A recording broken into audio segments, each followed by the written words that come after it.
Napasugod sa headquarters ng Northern Police District ang mga biktima ng isang pyramid scam matapos maaresto ang lider ng kumpanyang kumulimbat umano ng kanilang pera. Ang kumpanyang Direct Marketing Group International o DMGI na pinamumunuan ni Norbert Doria, umabot na raw sa 120 million pesos ang nakuha sa pamamagitan ng Ponzi scheme. Kinasa namin yung tracking kanina dahil di umano itong taong na ating nahuli, yung suspect, ay patuloy pa rin sa paghingi ng pera. Kwento ng isa sa mga biktima, nalaman niya ang tungkol sa DMGI sa Facebook. Marami namang nag-invite sa akin sa mga networking businesses pero never ako nag-join. Dito nag-join ako because of the character ng person. After your 10 cycles, mga 3.5 months, meron kang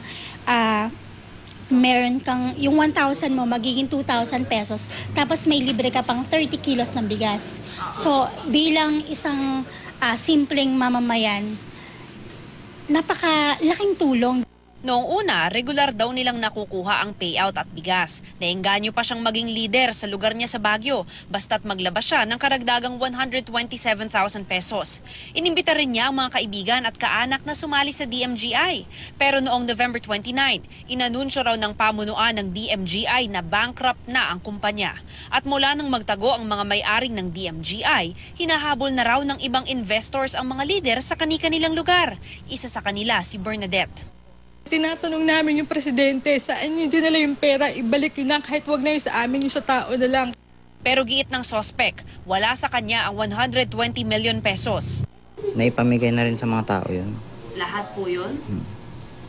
Sabi naman namin sa kanila, bigyan kami ng konting panahon para maibalik yung pera nila.